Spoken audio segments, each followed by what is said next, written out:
असतं लाईट मध्ये कुठे गेले ते दोघं तिघं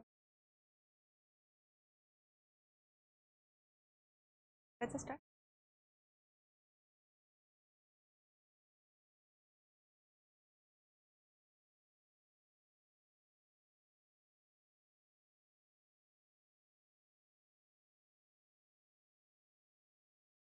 गुड मॉर्निंग सर्वांना. आपला करंट अफेअर्स पार्ट 4 पासून आपण इथे बघू. तर त्यामध्ये तुम्हाला मागच्या लेक्चरमध्ये सांगितलं होतं की जे टॅरिफ जे आहेत 50% 25% की त्याच्याबद्दल तुम्ही एक थोडंसं माहिती जाणून घ्या थोडंफार. तर आशा करते की तुम्ही ते थोडंफार तरी वाचलं असावं, किमान एका दोघांनी तरी वाचलेलं असावं. ठीक आहे, आपण तिथूनच सुरुवात करू. आपला पहिला टॉपिक तोच ठेवू आपण करता तो स्टार्टिंगला ना की काय काय चेंजेस होणार आहेत ते बघून घेऊ आणि मग त्याच्यानंतर त्याच्यावर व्यवस्थित डिस्कशन करू की जिओपॉलिटिक्स मध्ये काय काय इम्पॅक्ट होऊ शकतात. आपले इकॉनॉमिक काय इम्पॅक्ट आहेत हे आपल्याला कोणत्याही क्लासच्या नोट्सवर PIB वर सुद्धा आरामशीर मिळेल. PIB वर त्याचं डिटेल अनालिसिस करून मिळतंय बघा. पूर्ण असं PDF आहे ती पूर्ण. अगदी म्हणाले गेले काय 20-30 MB ची येईल ती PDF. ती डाउनलोड करा आणि बघा. ते सगळ्यात चांगला सोर्स आहे त्या टॅरिफ बद्दल जाणून घेण्याचा क्लासच्या नोट्स बघण्यापेक्षा. कारण की त्या टॅरिफ बद्दल आपल्याला गव्हर्नमेंट का रिस्पॉन्स करते ते आपल्याला जास्त जाणून घेणं महत्त्वाचं आणि त्याच्यावर मग आपल्याला आपला ओपिनियन द्यायचा आहे. आता मेन्सचा पेपर जर तुम्ही नीट व्यवस्थित अभ्यासला असेल तर त्यामध्ये GS2 चे क्वेश्चन्स बघा IR चे आलेले आहेत का, शेवटचे जे 3-4 प्रश्न असतात त्यात ते काय सांगतात की क्रिटिकली अनालाइज करायला लावतात. मग आता समजा जर टॅरिफचा मुद्दा जर एवढा न्यूज मध्ये आहे तर ह्या वर्षीच्या राज्यसेवेच्या मेन्सला जे आपण पहिल्यांदा डिस्क्रिप्टिव्ह फॉर्म मध्ये देणार आहोत तर त्याच्यामध्ये पण शक्यता आहे ना की त्याच्यावर क्वेश्चन येऊ शकतं की टॅरिफ बद्दल क्रिटिकली अनालाइज करा, टीकात्मक परीक्षण करा मराठीमध्ये म्हणायला गेलं तर. मग आपल्याला त्याचे पॉझिटिव्ह साइड्स पण सांगावे लागतील, निगेटिव्ह साइड्स पण सांगावे लागतील ना. फक्त इंट्रोडक्शन आणि कन्क्लुजन करून जमेल का? दोन्ही नाण्याच्या बाजू सांगाव्या. इम्पॅक्ट पण आहेच की काही आपल्यावर. आपण $डॉलरायझेशनचा विचार करायला लागलो. आता मागे ते मीम्स पण यायला लागले ते का ब्रिक्स कंट्रीज ज्या आहेत त्या एकत्र येतील वगैरे. जयशंकर असेल, अजित डोभाल आहेत, ते वँग झी म्हणून चायनाचे जे आहेत ते त्यांची जी मीटिंग होतीये किंवा पुतीन यांच्यासोबत जी मीटिंग होती, ह्या सगळ्या मीम मटेरियल जर साईडला सोडलं पण त्याच्या मागचं पूर्ण जिओपॉलिटिक्स बघा ना की जर ब्रिक्स कंट्रीज जर खरंच एकत्र आलेत, युनाइट झालेत, कारण की ब्रिक्स मध्ये फक्त रशिया, चायना आणि आपण नाहीये ना, त्यामध्ये ब्राझील पण येतोय, साऊथ आफ्रिका येतोय आपल्याला, त्याच्यानंतर अर्जेंटिना, सौदी अरेबिया येतोय, इराण येतोय, इथिओपिया येतोय, इंडोनेशिया येतोय. हे नव्याने ऍड झालेले देश पण तेवढेच इम्पॉर्टंट आहे. तेही कुठं ना कुठं कमी अधिक प्रमाणात US सँक्शन्स झेलतात. इराण तर न बोललेला बरा, विचारा तर 20 पासून परेशानी आहे की नाही. ब्राझीलवर सगळ्यात जास्त टॅरिफ्स होते, त्याला बीट करायला आपण आलो 50%. रशिया तर म्हणतोच स्विफ्ट बँक मधून काढूनच टाकलं त्याला, युक्रेनवर आक्रमण केलं तसं. चायना तर खुली स्पर्धा देतोय त्याला जिओपॉलिटिक्सवर इंडो पॅसिफिक मध्ये. हे सगळे देश आहेत, सगळ्यांचा कॉमन जिओपॉलिटिकल एनिमी, आयडियोलॉजिकल एनिमी नाही. जिओपॉलिटिकल एनिमी कोणता ठरतोय आपल्याला? USA ठरतो. मग त्याला आपण कसा प्रतिसाद देतोय हे आपल्याला ह्या टॅरिफच्या ह्याच्यामध्ये लक्षात घ्यायचंय. नोट्स फॉर्म मध्ये सगळंच मिळेल ना, काय महाग होईल, काय स्वस्त होणार, GDP तितक्या इतक्या टक्क्याची घसरण होईल, ह्या फायनान्शियल इयर होता तो घसरेल, करावंच लागणार आहे आपल्याला. पण हे इम्पॅक्ट आपल्याला हे लक्षात घेणं गरजेचे आहे. तर त्यामध्ये आपण पुढे बघूया. त्याच्यामध्ये ऑगस्ट पासून म्हणजे आता आपण कालपासून बघतोय की निर्यातीवर 50% आयात शुल्क. टॅरिफ काय ते माहिती आहे ना, म्हणजे पूर्ण सांगायचं मेन गोष्टच माहित नाही की टॅरिफ कसं काम करतं. टॅरिफ क्लिअर आहे सर्वांना? एकदा सांगायचं ब्रीफ मध्ये. हे बघा, आता समजा A देश आहे आणि B देश आहे. A देशामधली एखादी वस्तू ती 100 रुपयामध्ये बनते आणि B देशामध्ये जेव्हा ती विकली जाते, B देशामध्ये पण तीच वस्तू बनते, पण मात्र त्याची किंमत काय आहे? 110 रुपये.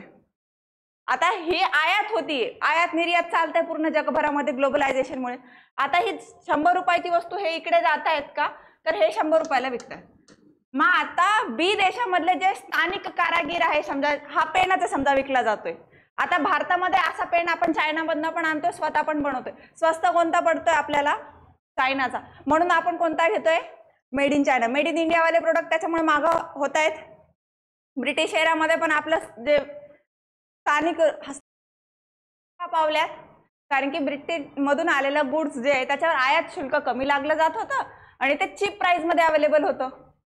आपलं चांगलं क्वालिटीचं होतं म्हणून आपण ते स्वस्तात विकू शकत नव्हतो. जर मला 110 रुपये जर खर्च येतो एका वस्तूला बनवायला, मी 80 आणि 90 रुपयात विकेल का बरं का ती वस्तू? मी किमान 110 रुपयात ती वस्तू विकणार. मग आता जर मला माझ्या देशातले जे काही प्रोडक्ट्स आहेत त्यांचं प्रोडक्शन जर व्यवस्थित त्या लेवलला न्यायचंय, तर मग मी काय करेल, आयात शुल्क लावेल, ज्याला आपण टॅरिफ म्हणतो ट्रेड वॉरमध्ये, की मी आयात शुल्क लावेल. ह्याच्यावर मी 20 रुपयाचं आयात शुल्क लावलं, कारण की हे बाहेरच्या देशातून आले. म्हणजे ह्याची किंमत आपचूक काय झाली, 120 रुपये. मग आता आली का माझ्या देशामध्ये तयार झालेल्या वस्तूला फेअर कॉम्पिटिशन? आता 110 रुपयाची वस्तू घ्यायची की 120ची घ्यायची हे आपण ठरवतो. प्रत्येकाला सवय असते पैसे वाचवण्याची. मग लोक कुठे जातील? 110 रुपयाच्या वस्तू. अगदी मुठभर लोक असतील की जे 120 रुपयाची वस्तू परचेस करतील. मग ते काही हौशी म्हणून पण ठेवतील. जसं की आपण ॲपलचे फोन्स बघतो, महाग आहेत बघतो ना, त्यातही आपण इन्स्टाच वापरणार आहे, स्नॅपचॅटच वापरणार आहे, अँड्रॉइडमध्ये पण हेच ॲप वापरणार आहेत. करेक्ट? फोटो ह्यातही निघेल त्याच्यातही निघेल, फक्त क्वालिटीचा डिफरन्स येईल. फोन वापरणारच आहे सर्वांकडे स्मार्टफोनच आहे. करेक्ट? मग अँड्रॉइडवाला आणि ॲपलवाला आपण कशाला एकदम असं वाटतं की हे चांगलं आहे, ॲपलला म्हणतो आपण. मग त्याच्यावर पण आयात शुल्क लागेल, तर मग ते महाग होतोय तो फोन, तरी लोक परचेस करताय. पण सरसकट पूर्ण भारत परचेस करतोय का? जे अफोर्ड करू शकताय तेच ती वस्तू परचेस करताय. मग इथे टॅरिफचा गेम सुरू व्हायला लागतो. मग मेड इन इंडिया एखादा काही स्मार्टफोन येईल जो चांगले फीचर्स देईल, आपण त्याच्याकडे जाणार. Made in India, make in India, skill India हे सगळे प्रोजेक्ट आहेत. हे काय सांगतात आपल्याला? हे टॅरिफ वॉरसाठीच आहेत हे सगळे, कुठं ना कुठं. आता त्याच्यामध्ये बघा, तिथून जर हे आयात शुल्क जे लावलं जाईल, तर त्याच्यानंतर आपल्याला इथे मग त्याचा होईल. मग गुंतवणूक गोष्ट, त्याच्यानंतर हिरे असेल, दागिने असेल, कोळंबी शब्द इथे मराठीमध्ये आलेला. आता कोळंबी म्हणजे काय? आपले जे सी फूड्स असतात का ते. दागिने एक्सपेन्सिव्ह होत आहेत. सोन्याची प्राइस बघा ना, तुम्ही जर 10 ग्राम सोनं घ्यायला गेले 1,80,60,000 असं काहीतरी तुम्हाला रक्कम द्यावी लागते, 6,000 काहीतरी रक्कम आहे. म्हटल्यावर जर तुम्ही 1 ग्राम सोनं घ्यायचं म्हटलं तर किमान 10,000 रुपये खिशात पाहिजे, तर तुम्ही घ्यायला जायचं ते दुकानात आणि आता गपचूप घरी बसायचं. हिऱ्यांची किंमत वाढणार. हिरे तर लॉस्ट म्हणजे ते ॲसिड कसं समजावं हिऱ्यांना, मला तेच कळत नाही. उगाच त्याची हाईप करून दिलेली आहे. ते सोन्याची तरी किंमत वाढून मिळते, ते हिऱ्याची किंमत वाढून पण नाही मिळत, तरी लोक फ्लेक्स करायला ते हिरे घेत आहेत. ते मोतीची तरी किंमत वाढून मिळते, सोन्याची किंमत वाढून मिळते, हिरे घटतंय, कॅरेट घटतं त्याचं, त्याची व्हॅल्यू उरत नाही एकदा नंतर दुकानातून परचेस केलं. आज सोनाराच्या दुकानात नाही एखादा काय हिरा घेऊन या, उद्या त्याच्या दुकानात विकायला जातो तर अर्धी किंमत पण देणार नाही लवकर त्याची, तरी लोक घेत आहेत चायनीच्या वस्तूमधून. जे आपण मासेमारी जी होती, आता आपला देश जर बघायला गेला, आपला इंडियन सबकॉन्टिनेंट आपण काय बघतो की द्वीपकल्प आहे, आपल्याला पेनिन्सुला आहे. करेक्ट? 3 साईडनी पाणी आहे. मासेमारी चालते ना आपल्या देशात मोठ्या प्रमाणात. सी फूड खाल्लं पण जात आहे आणि विकलं पण जात आहे, बरोबर? मग तो एक उत्पन्नाचा स्रोत आहे आपल्याला. फक्त सी फूड म्हणजे फक्त समुद्री पाण्यामधलीच मासेमारी नाही, शेततळं पण बनवतोय आपण आपल्या ॲग्रिकल्चर इंडस्ट्रीला सपोर्ट म्हणून त्या शेततळ्याकडे बघतोय. पशुपालनाचा एक पर्यायी व्यवस्था. सगळेच काय कुक्कुटपालन नाही करत, काही शेततळे पण लावून बसतात शेतामध्ये. मग त्यासाठी आपल्याला काय लक्षात घ्यायचं इथं, ह्या सगळ्या गोष्टींवर इम्पॅक्ट डायरेक्ट होणार आहे ह्या टॅरिफचा, कारण की हे आयात निर्यातचं धोरण आहे ना पूर्णतः. आपण स्वयंपूर्ण नाही आहोत, आपण आत्मनिर्भर भारत बनण्याचा प्रयत्न करतोय. अजून त्या स्टेजवर नाही पोहोचलेलो आपण, आपल्याला पोहोचायला अजून वेळ आहे तिथपर्यंत. मग ह्या सगळ्या गोष्टींवर इम्पॅक्ट होणार ना त्याचा इकॉनॉमीवर. त्याच्यानंतर बघा, गुंतवणुकीमध्ये मंदी येण्याची शक्यता आतापासूनच बघतोय ना आपण. शेअर बाजार गडगडतो, रिअल इस्टेटच्या प्राइस कमी जास्त होतील, ह्या सगळ्या गोष्टी हे काय गुंतवणुकीची मार्ग आहेत ना. मग SIP वर त्याचा इम्पॅक्ट होईल, म्युच्युअल फंड्सवर इम्पॅक्ट होईल. SIP म्युच्युअल फंड्स तुम्हाला माझ्यासारखे लोअर मिडल क्लास लोक इन्व्हेस्टमेंट करतात. आपण काय लगे बिल्डर आहोत का रिअल इस्टेटमध्ये इन्व्हेस्टमेंट करायला लगेच? आपण 400-500 रुपयाची SIP केली तरी भरपूर झाली आपल्याला. आपण ह्या लॉजिकवर चालतो का? आपल्या गरजा पूर्ण होऊन आपण जी काही इन्व्हेस्टमेंट करता येईल ती करण्याचा प्रयत्न करतोय. पण मग ह्याचा इम्पॅक्ट टॅरिफचा काय, गुंतवणूक मंदावू शकते आपली. मग त्याच्यानंतर शुल्क लावण्यामागील कारणे काय म्हणतं अमेरिका, की रशियाकडून खरेदी केलेले कच्चे तेल, क्रूड ऑइल जे आणि संरक्षण उपकरणं. आता ऑपरेशन सिंदूर नंतर वैष्णोदेवी टेम्पल, अमृतसर टेम्पल उडवण्याचा प्रयत्न होता. करेक्ट. वाचवलं कोणत्या क्षेपणास्त्रानं आपल्याला? S-400. कोणाकडनं घेतला आपण ते? रशियाकडनं. त्याला पर्यायी अमेरिकेचं थाड म्हणून आहे. आणि जेव्हा आपण S-400 घेत होतो का 21च्या पिरियडमध्ये, 2021च्या ह्याच्यात जेव्हा ती डील साईन होत होती, तेव्हा अमेरिका प्रेशर आणत होता की आमचं थाड विकत घ्या, की जे S-400 पेक्षा एक्सपेन्सिव्ह आहे. इस्रायल सांगत होतं की आमचा आयरन डोम घ्या, पण ते ऑक्टोबरच्या त्यांचा हल्ल्याने आयरन डोम इतकं पण इफेक्टिव्ह नाही आहे हे सिद्ध होऊन गेलं हमासच्या हल्ल्याने. तर बरं झालं ना S-400 घेतला आपण, इकॉनॉमिकली पण परवडलं आणि संरक्षणाच्या दृष्टीनं पण चांगलं आहे. ब्रह्मोस जे आपण फिलिपिन्सला विकलं, बरोबर, ते काय रशियाच्या मदतीनं बनवलेलं आहे ना आपण. हे कामही येणाऱ्या वस्तू आहेत ना. आजही आपण आपल्या संरक्षण इक्विपमेंट्समध्ये सगळ्यात जास्त कोणाकडनं खरेदी करतो? रशियाकडनं खरेदी करतो. परंतु गेल्या 10 वर्षाच्या डिकेटमध्ये आपण त्याच्यामध्ये ना घट आणताना दिसतोय, आपण वर्सेटाईल होताना दिसतोय. युरोपियन कंट्रीजकडनं काही घेतोय, काही स्वतः बनवतोय ना आपण. सगळ्यात पहिला प्रेफरन्स आपला आत्मनिर्भर भारत बनण्याकडे. DRDO दरवेळी काहीतरी नवं टेस्ट करते, इस्रो दरवेळी काहीतरी नवं टेस्ट करतंय आणि सांगताय, ते करंट अफेअर्समध्ये आपल्या ऍड होते की हे बघायचे बाबा. मग ते अग्नी 5, 6, 7, 10, 12 पर्यंत जाईल आपलं, जाईल की नाही? पृथ्वी पण 10, 12 पर्यंत जाईल. बॅलिस्टिक मिसाईलच आहे की हे आपल्या. मग हे आत्मनिर्भर तर बनच, पण अजून पण कितीतरी वाटा आपण रशियाकडनंच विकत घेतो. हे 2 कारण सांगत USA आपल्यावर सँक्शन्स लावताना दिसतंय. आता त्याचं कारण काय की मग शुल्क वाढीचा तपशील वगैरे, पण त्याला बॅकग्राऊंड काय आपल्याला? रशिया युक्रेन वॉर, जे आपण 2 वर्षापासून बघतोय. आणि त्याच्यातही आता इमॅजिन करा, रशिया तरी बेटर वाटतो मला जिओ पॉलिटिक्समध्ये, जर माझं ओपिनियन वैयक्तिक विचारलं तर. आपल्या शेजारी जर चायना बेस लावून बसेल काही, आपल्याला पोटात दुखायचं नाही का? आपण काहीच कारवाई नाही करणार. हंबनटोटा पोर्ट श्रीलंकाचं आहे, आपला काही संबंध पण नाही. डोकलाम भूटानचा आहे, आपला संबंध पण नाही. पण चायनाचा प्रेझेन्स आपल्याला तिथे नकोय. का नकोय? आपल्याला भीती वाटतं ना, कारण की चायनाच्या कारनामे कसे आहेत जुने. मग सेम सिच्युएशनमध्ये जर रशिया म्हणतोय की युक्रेनच्या भूमीवर नकोय त्याला नाटो, तर काय वाईट आहे बरं का त्यामध्ये? आपलं योग्य आणि दुसऱ्याचं अयोग्य असं तर नाही म्हणू शकत आहे ना आपण. आणि अमेरिका पण काय एक्सपॅन्ड होण्याचा प्रयत्न करतो. नाटो बनवला केव्हा? कोल्ड वॉरच्या पिरियडमध्ये. काय की रशिया म्हटल्यापेक्षा USSRला काउंटर करण्यासाठी. त्याचे तर 90 नंतर तुकडे झालेच की, 15 देश स्वतंत्र झाले ना. मग यांनी नाटो बंद करायला पाहिजे की नाही? केला का? नाही. त्यावेळेस स्टार्टिंगला 15चे 32 केले त्यांनी देश, डबलनं वाढवले की. आणि त्याचा क्रमांक 5 काय सांगतं? एकावर आक्रमण, सगळ्यावर आक्रमण. आता युक्रेनची स्ट्रॅटेजिक लोकेशन आहे, ब्लॅक सी मध्ये डायरेक्ट ऍक्सेस मिळतोय. ब्लॅक सी मधून कर्चची स्टेट जी आहे का सामुद्रधुनी, तिथून ते डार्डलेनिस म्हणून 2-3 स्टेट आहेत, त्या स्टेट पासून, त्या सामुद्रधुनीपासून डायरेक्ट ऍक्सेस मिळतो मेडिटेरियन मध्ये. आणि भूमध्य सागरातून जिब्राल्टर पासून डायरेक्ट अटलांटिक जाऊ शकतोय रशिया. क्रिमिया 14ला काय अनेक्स केलं त्यांनी? याच गोष्टीमुळे अनेक्स केलंय ना. हे जिओ पॉलिटिक्स फक्त भूगोलाच्या दृष्टीनं बघून नाही चालत किंवा इकॉनॉमिक दृष्टीने नाही बघावं लागत, की त्याच्यात कुठली लँड फॉर्म आहे त्याच्यामुळे काय फायदा होऊ शकतो हे पण लक्षात घ्यावं लागेल. इंडो पॅसिफिकमध्ये आपण ते क्वाडमध्ये असेल, I2U2 मध्ये अमेरिका एवढा का आपला सगळा बनत होता?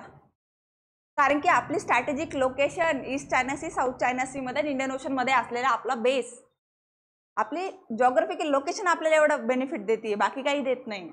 काही अडलेलं नाही अमेरिकेला एवढी गुंतवणूक करायची आपल्या देशामध्ये, काहीच नाहीये. तो फक्त त्याचा फायदा बघतोय. ह्या गोष्टी इथे लक्षात घेणं गरजेच्या आहेत. आता शुल्क वाढीचा तपशील जर बघायला गेलं तर विद्यमान करांच्या दुप्पट होईल आणि काही श्रेणींमध्ये हा 60% अधिक होईल याच्यामुळे.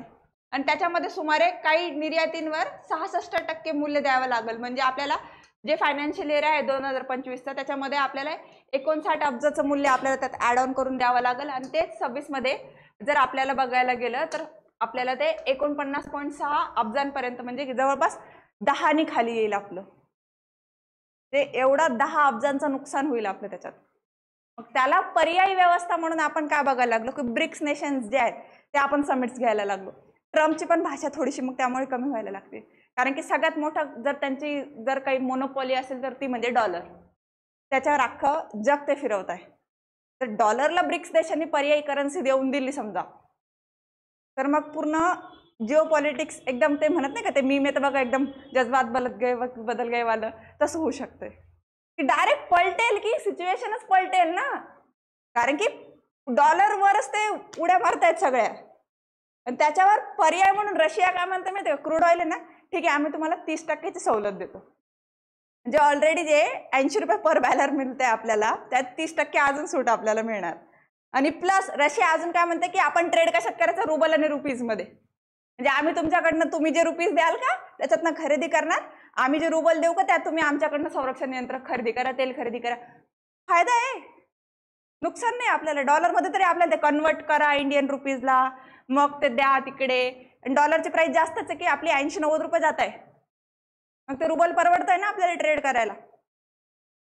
चायना हे म्हणतं की ठीक आहे आमच्या येनमध्ये ट्राय करून घेऊ, आपण बार्टर एक्सचेंज करू वाटलं तर, एक हात दे एक हातले.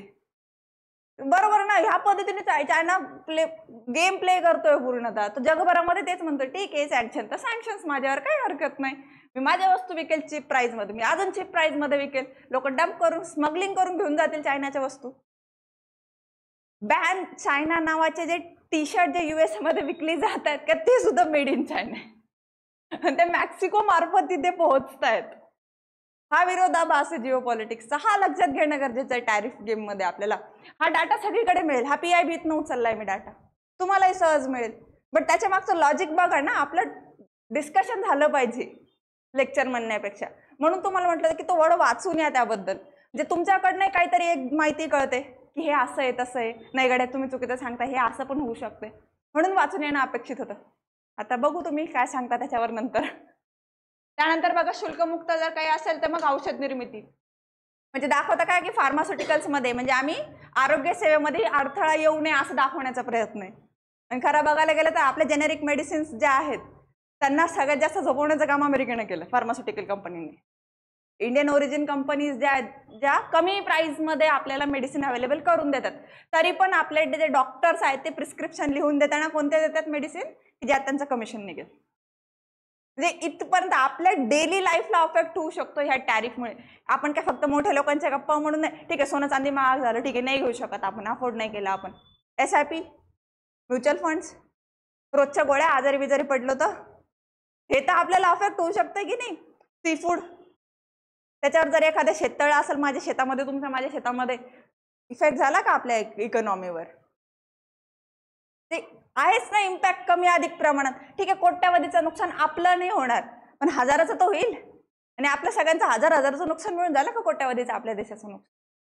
ह्या गोष्टी इथे लक्षात घेणं गरजेचे आहेत. मग त्याच्यानंतर मग वाहनांचे जे स्पेअर पार्ट्स असतात, ऑटोमोबाईल्स इंडस्ट्री, मग त्याला पर्याय म्हणून आपण आपली ऑटोमोबाईल इंडस्ट्री ग्रो करण्याचा प्रयत्न करतोय. आज जर आपण आपल्या ऑटोमोबाईल इंडस्ट्रीला डोळ्यासमोर आणलं, जपान आणि जर्मनी या दोघांकडनं कितीतरी स्पेअर पार्ट्स आपण आयात करतो, प्रत्यक्ष बनलेल्या व्हेकल्स पण आयात करतो. इलेक्ट्रिक 4 व्हीलर कोणत्या चालतात बरं का जास्त, made in China, made in Japan, made in Germany. टेस्लाच्या चालतील. टेस्ला तर ते आता म्हणतोय की द्या बाबा मला काहीतरी शोरूम खोलून द्या, का म्हणतोय टेस्ला. आणि टेस्लाच्या माहिती की बाजारपेठ आहे भारत, 140-42 करोड लोक आहे, त्यातले किमान 20 करोडनी जरी घेतलं ना टेस्लाचा प्रोडक्ट तरी तो इलॉन मस्क खुश होईल. कोट्यवधी इन्व्हेस्टमेंट आहे ना. 4 व्हीलर घ्यायला जा बरं का, इलेक्ट्रिक 50-60 हजाराची जाते ती. 2 व्हीलर घ्यायला जा इलेक्ट्रिक 1-1.5 लाखापर्यंत जाते, जर तुम्ही व्यवस्थित ते EMI वर जर घेत बसलात तर. कॅश घेतलं तर 1 लाख रुपयापर्यंत जाईल ती. तसेच मेड इन इंडिया पण काही इलेक्ट्रिक व्हेकल्स आहेत ना, त्यांना भारत सरकार प्रमोट करण्याचा प्रयत्न करतोय. म्हणजे हे निगेटिव्ह तर होईल की स्पेअर पार्ट्स आपल्याला महाग भेटतील, पण त्यातनं आत्मनिर्भर भारतला प्रोत्साहन मिळू शकते. बस तेवढं इम्प्लिमेंट व्हायला हवं, मोठ्या गप्पा न होता.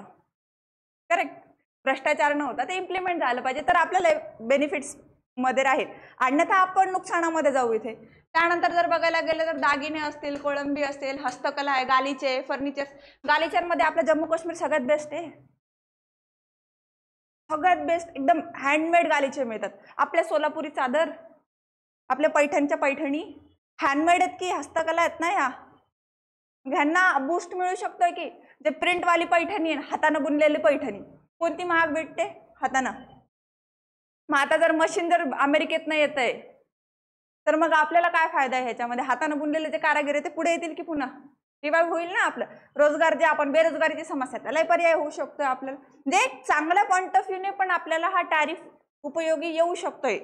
पण जर आपण अगदी त्याचं इम्प्लिमेंट करतो, जे डोक्यास आणतोय का प्लॅन, ते एक्झिक्यूट झाला पाहिजे चांगला, तर ते टॅरिफ वॉर आपल्यासाठी चांगलं आहे. अन्यथा आपली अर्थव्यवस्था गड्ड्यातच जाणार आहे. त्यातनं जीडीपीला फटका बसलच त्याच्यात.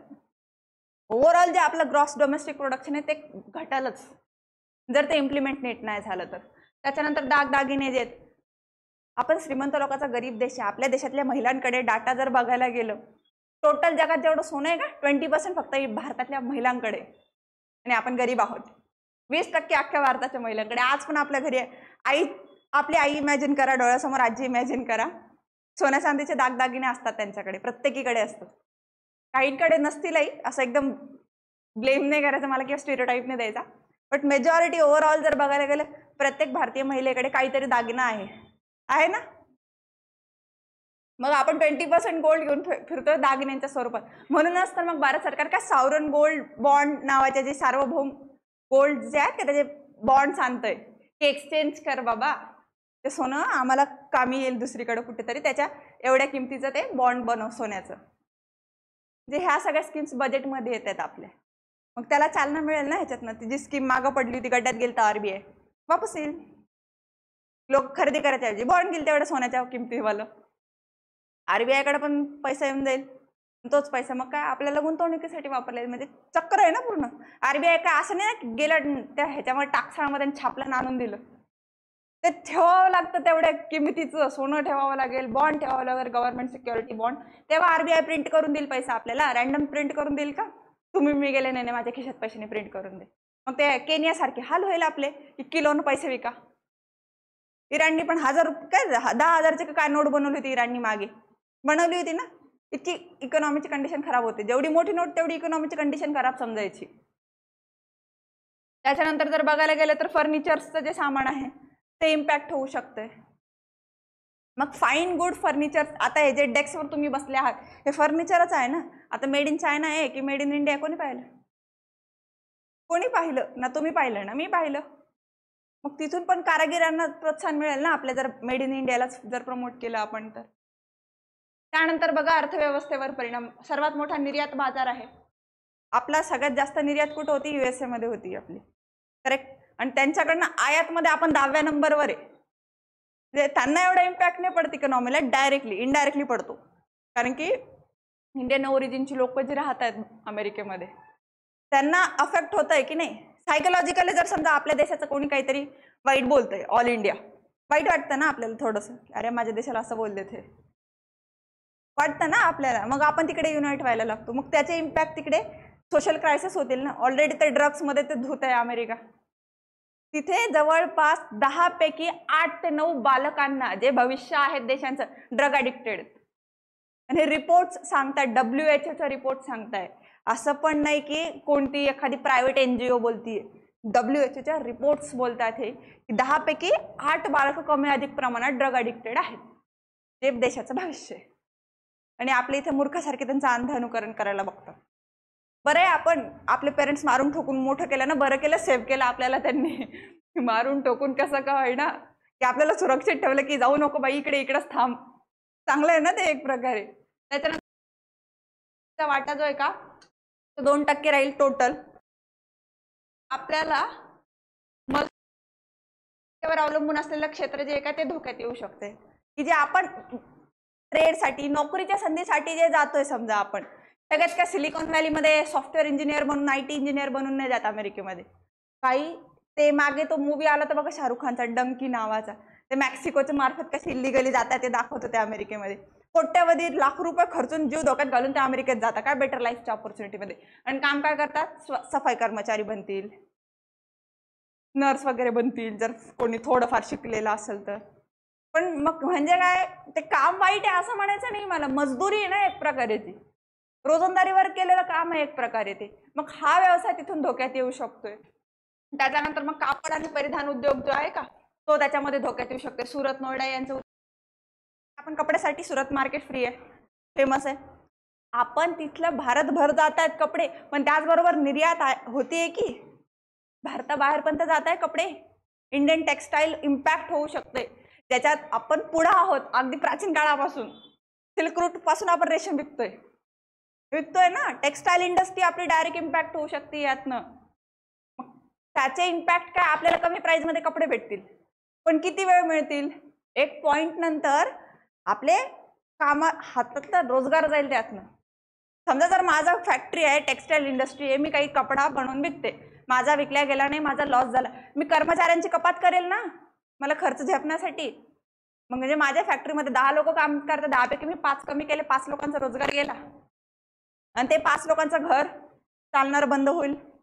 मग ते खाणार काय, मग ते राहणार कुठे? म्हणजे त्याच्यातनं त्याची जी उलाढाल होती त्यांच्या पगारातनं. समजा मी कर्मचारी, माझा पगार आला, मी खायचं राशन पाणी घेणार, टीव्ही फ्रीज वापरणार, लाईट बिल येणार, रस्ता वापरणार, टोल टॅक्स देणार, गाडी घोडा काहीतरी विकत घेणार माझ्यासाठी, लक्झरीसाठी फोन विकत घेणार. हे केव्हा? जेव्हा माझी अर्निंग चालू राहील तेव्हा. माझी अर्निंग बंद झाली तर जे अर्थव्यवस्था अशी इम्पॅक्ट होईल. त्यानंतर जर बघा केली जाते, जो उद्योगाच्या एकूण निर्यातीच्या 30% आहे. तसंच कोळंबी जे आहे, फिश प्रोडक्ट्स जे आहेत, त्या अमेरिकेचा वाटा जवळपास 48 प्रोडक्ट्स जे आहेत आपले, जे मासेमारीचे जे फाईन प्रोडक्ट्स आहेत ठेवून विकतोय समजा दुसऱ्या देशांमध्ये, 48% अमेरिका. मग आपल्याला पर्यायी ग्राहक शोधावा लागेल लगेच, कारण की 48% म्हणतात किती कोट्यावधीचं नुकसान आहे आपलं. आणि त्याच्यात अवलंबून असलेली जी लोक आहेत ते बेरोजगारीची समस्या तर समजा एक सेकंडरी पार्ट झाला, पण पहिलाच फटका डायरेक्ट मिळतोय. म्हणून मग ते काय 10 अब्ज डॉलरचं नुकसान. पहिलं मागच्या स्लाइडमध्ये आपण बघितलं 59चं किती होतं, 49. खूप मोठा आकडा आहे हा, अब्जामध्ये येतो, अब्जामध्ये येते का, हजारांमध्ये नाहीये. त्याच्यानंतर जर बघायला गेलं तर फर्निचर आणि हस्तकला प्रामुख्याने अमेरिकन बाजारावर अवलंबून आहे, कारण की आपले जे फर्निचर्स आहेत किंवा जे हस्तउद्योग आहेत का, त्याच्यात जेवढं बारीक काम केलं जातं तेवढं मशीन मार्फत होत नाही ना. हाताने बनलेली एखादी वस्तू आणि मशीनमध्ये बनलेली वस्तू, मशीनमध्ये मोठ्या प्रमाणात प्रोडक्शन होतंय, पण मग तेवढं ते राहत नाही त्याच्यामध्ये क्वालिटी जेवढी हाताने बनलेल्या वस्तूंमध्ये असेल. मग त्याच्यावर इम्पॅक्ट होणार. त्याच्यानंतर उद्योग तज्ज्ञांचं तर म्हणणं आहे की ह्या क्षेत्रातील निर्यातीवर 70%ने घटू शकते, ज्यामुळे मोठ्या प्रमाणात बेरोजगारी निर्माण होईल. बरोबर ना. जर माझी वस्तूच विकल्या जात नाही बनवलेली, माझं तर हाताचं काम जाणार. ते हे इम्पॅक्ट आपल्या इकॉनॉमीवर त्याच्याने होऊ शकतं. आता जिओ पॉलिटिक्स जर बघायला गेलं, भारताच्या जीडीपीचा वाढीचा जो दर जो 6.5% आहे, जो 5.6 पर्यंत कमी होऊ शकतोय. हा सगळ्यात मोठा फटका आहे आपला जीडीपीवर. डायरेक्ट तुम्ही 1% खाली येत आहे, आणि हा 1% म्हटल्यावर आपले अब्जावधी येत 1%, कारण की पूर्ण ग्रॉस डोमेस्टिक प्रोडक्शन बघतोय आपण. तरी जीएनपी बद्दल बोललो नाही आपण, एनएनपी बद्दल बोललो नाही, जीडीपी बद्दलच बघतोय. जीएनपी आणि एनएनपीचा डाटा जर पीआयबी न टाकला मग कळलं खरंच चित्र. जीडीपी कसं ग्रॉस आहे, सरसकट त्या डब्यात भरलंय. जीएनपी आणि एनएनपी काढलं तर येईल ते 3%वर आरामशीर, 3 वर येईल की, कारण की मग घसारा मायनस होणार, हे मायनस होणार, आणि त्याच्यात अजून ते ग्रीन जीडीपीची कन्सेप्टवर अजून गेलो नाहीये. ते चायना सुरू करून बंद केलं होतं त्यानं ते, की नाही जास्त बदनामी होती जगभरामध्ये, नको.